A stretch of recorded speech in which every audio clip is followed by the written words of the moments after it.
ರೇಣುಕಾಸ್ವಾಮಿ ಕೊಲೆ ಆರೋಪಿ ದರ್ಶನ್ಗೆ ಬಿಗ್ ಶಾಕ್. ಮಾಫಿ ಸಾಕ್ಷಿ ಪ್ರಶ್ನಿಸಿ ದರ್ಶನ್ ಸಲ್ಲಿಸಿದ್ದ ಅರ್ಜಿ ವಜಾ ಆಗಿದೆ. ದರ್ಶನ್ ಸಲ್ಲಿಸಿದ್ದ ಅರ್ಜಿ ವಜಾ ಮಾಡಿದ್ದ ಹೈಕೋರ್ಟ್. ಸೆಷನ್ಸ್ ಕೋರ್ಟ್ ಆದೇಶವನ್ನ ಎತ್ತಿ ಹಿಡಿದ ಹೈಕೋರ್ಟ್.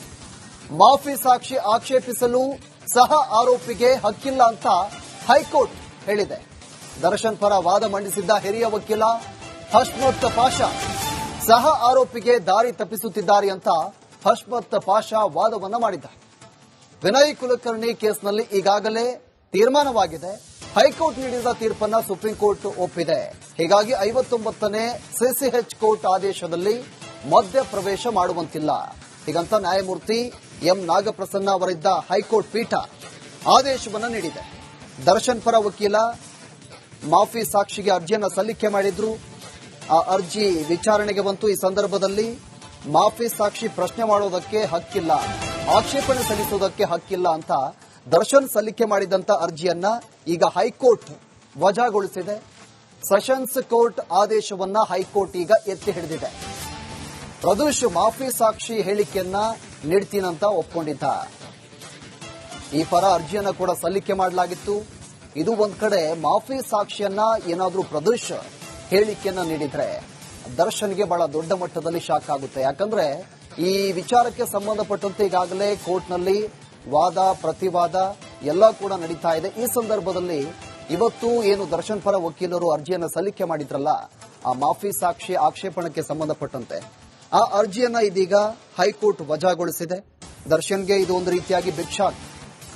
ಒಂದು ವೇಳೆ ಏನಾದರೂ ಪ್ರದೋಷ್ ಎಲ್ಲವನ್ನ ಕೂಡ ಒಪ್ಕೊಂಡ್ರೆ ದರ್ಶನ್ಗೆ ಯಾವುದೇ ಕಾರಣಕ್ಕೂ ಈ ಒಂದು ಕೇಸ್ನಿಂದ ಬಿಡುಗಡೆ ಸಿಗೋದಿಲ್ಲ, ರಿಲೀಫ್ ಸಿಗೋದಿಲ್ಲ. ಹೀಗಾಗಿ ದರ್ಶನ್ಗೆ ಒಂದು ರೀತಿಯಾಗಿ ಡವ ಶುರುವಾಗಿದೆ. ಏನಾಗುತ್ತೆ ಈ ಕೇಸ್ನಲ್ಲಿ ಅಂತ. A1 ಆರೋಪಿ ಪವಿತ್ರ ಗೌಡ, A2 ದರ್ಶನ್, ಇಬ್ಬರಿಗೂ ಕೂಡ ಈ ಒಂದು ಪ್ರದೋಷ್ ಹೇಳಿಕೆ ಈ ಕೇಸ್ಗೆ ಬಹಳ ದೊಡ್ಡ ಮಟ್ಟದಲ್ಲಿ ತಿರುವನ್ನ ಕೊಡುತ್ತೆ. ಹೀಗಾಗಿ ದರ್ಶನ್ ಪರ ವಕೀಲರು ಮಾಫಿ ಸಾಕ್ಷಿಗೆ ಈ ಏನು ಪ್ರದೋಷ್ ಒಪ್ಕೊಂಡಿದ್ದ ಆಕ್ಷೇಪಣೆ ಸಲ್ಲಿಸೋಕೆ ಅರ್ಜಿಯನ್ನು ಸಲ್ಲಿಕೆ ಮಾಡಿದ್ರು. ಈಗ ಅದು ವಜಾ ಆಗಿದೆ. ಇದೇ ವಿಚಾರಕ್ಕೆ ಸಂಬಂಧಪಟ್ಟಂತೆ ಹೆಚ್ಚಿನ ಡೀಟೇಲ್ಸ್ ಅನ್ನು ನೀಡ್ತಾರೆ ನಮ್ಮ ಪ್ರತಿನಿಧಿ ಅರವಿಂದ್. ನಮ್ಮ ಜೊತೆ ಡೆಸ್ಕ್ ನಿಂದ ಲೈವ್ ಆಗಿ ಕನೆಕ್ಟ್ ಆಗಿದ್ದಾರೆ. ಅರವಿಂದ್, ಈಗ ಮಾಫಿ ಸಾಕ್ಷಿ ಏನು ಪ್ರದೋಷ್ ಒಪ್ಕೊಂಡಿದ್ದ ಈ ವಿಚಾರಕ್ಕೆ ಸಂಬಂಧಪಟ್ಟಂತೆ ದರ್ಶನ್ ಪರ ವಕೀಲರು ಆಕ್ಷೇಪಣೆ ಅರ್ಜಿ ಸಲ್ಲಿಕೆ ಮಾಡಿದ್ರು. ಈಗ ಅದು ವಜಾ ಆಗಿರೋದು. ಈಗ ದರ್ಶನ್ಗೆ ಒಂದು ರೀತಿಯಾಗಿ ಬಿಗ್ ಶಾಕ್. ಇದು ಮುಂದೆ ಏನೆಲ್ಲ ಆಗ್ಬಹುದು, ಸದ್ಯಕ್ಕೆ ಏನ್ ಮಾಹಿತಿ ಸಿಗ್ತಾ ಇದೆ?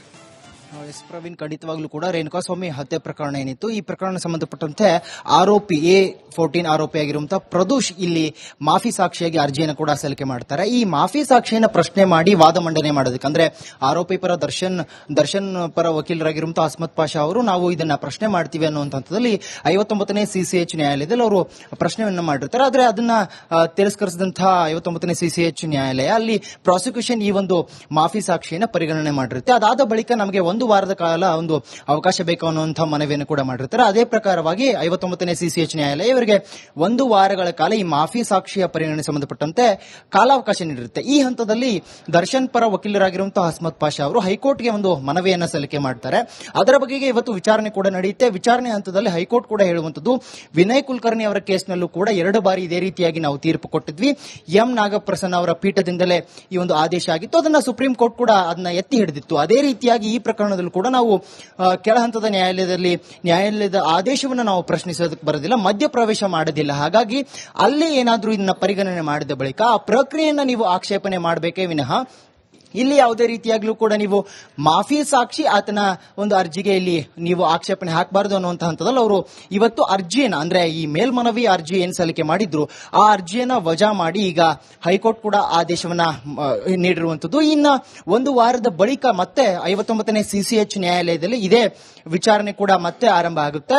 ಅಲ್ಲಿ ಮಾಫಿ ಸಾಕ್ಷಿಯ ಪರಿಗಣನೆ ಆಗಬೇಕಾ ಬೇಡವಾ ಅನ್ನುವಂತಹ ಆದೇಶ ಕೂಡ ಅಲ್ಲಿ ಮಂಡನೆ ಆಗುತ್ತೆ. ಆ ಬಳಿಕ ಈ ಒಂದು ಮಾಫಿ ಸಾಕ್ಷಿಯ ಒಂದು ಪ್ರಕ್ರಿಯೆ ಏನಿದೆ ಅದು ಕೂಡ ಆರಂಭವಾಗುವಂಥದ್ದು. ಅಲ್ಲಿ ವಿಡಿಯೋ ಹೇಳಿಕೆ ಕೂಡ ದಾಖಲಾಗುತ್ತೆ. ಪ್ರದೋಷ್ ಅವರ ಒಂದು 11 ಪುಟಗಳ ಒಂದು ಅರ್ಜಿಯಲ್ಲಿ ಏನು ಉಲ್ಲೇಖ ಮಾಡಿದ್ದಾರೆ, ಅಂದ್ರೆ ನಡೆದಂತಹ ಘಟನಾವಳಿಗಳು ಏನಿದೆ ಅದೆಲ್ಲವನ್ನೂ ಕೂಡ ನಾನು ಸತ್ಯವನ್ನ ಹೇಳ್ತೀನಿ ಅನ್ನುವಂತ ಹಂತದಲ್ಲಿ ಅವರು ಆ ಅರ್ಜಿಯಲ್ಲಿ ಎಲ್ಲವನ್ನೂ ಕೂಡ ಹೇಳಿರುವಂತದ್ದು. ಅದನ್ನೆಲ್ಲವನ್ನು ಕೂಡ ಅಲ್ಲಿ ವಿಡಿಯೋ ಹೇಳಿಕೆ ದಾಖಲೆ ಆಗುತ್ತೆ.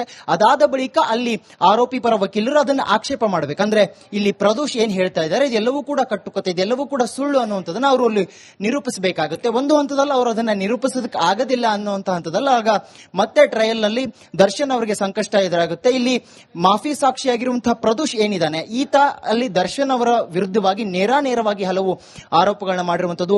ಅವ್ರು ಹಲ್ಲೆ ಮಾಡ್ತಾರೆ, ನಾನು ಅದನ್ನ ಬಿಡಿಸೋದಕ್ಕೆ ಹೋಗ್ತೀನಿ, ಈ ರೀತಿಯಾದಂತಹ ಆತ ಆರೋಪಗಳನ್ನ ಮಾಡಿದ ಜೊತೆಗೆ ದರ್ಶನ್ ಅವರು ಒಂದು ಬೆದರಿಕೆಯನ್ನು ಕೂಡ ಹಾಕಿದ್ರು, ಒಂದು ಒತ್ತಡವನ್ನು ಹೇರಿದ್ರು. ಅಂದ್ರೆ ತಾನು ಆತ್ಮಹತ್ಯೆ ಮಾಡ್ಕೊಳ್ತೀನಿ ಅಂತ ದರ್ಶನ್ ಇಲ್ಲಿ ಒಂದು ಬೆದರಿಕೆ, ಒಂದು ಒತ್ತಡವನ್ನು ಹಾಕಿದ್ರು. ಹಾಗಾಗಿ ಬಾಸ್ ಆತ್ಮಹತ್ಯೆ ಮಾಡ್ಕೊಳ್ಬಾರ್ದು ಅನ್ನೋದಕ್ಕಾಗಿ ನಾನಿಲ್ಲಿ ಸಾಕ್ಷಿ ನಾಶಕ್ಕೆ ಮಾತ್ರ ಸಹಾಯ ಮಾಡಿದೆ, ಹೊರತಾಗಿ ಕೊಲೆಯ ಒಂದು ಕೃತ್ಯದಲ್ಲಿ ನಂದೇನು ಪಾಲಿಲ್ಲ ಅನ್ನುವಂತ ರೀತಿಯಲ್ಲಿ ಅವರು ಹೇಳಿದ್ರು. ಈ ಎಲ್ಲಾ ಮಾಫಿ ಸಾಕ್ಷಿಯ ಒಂದು ಹೇಳಿಕೆಗಳೇನಿದೆ ಅದೆಲ್ಲವೂ ಕೂಡ ವಿಡಿಯೋ ರೆಕಾರ್ಡ್ ದಾಖಲೆ ಆಗುತ್ತೆ.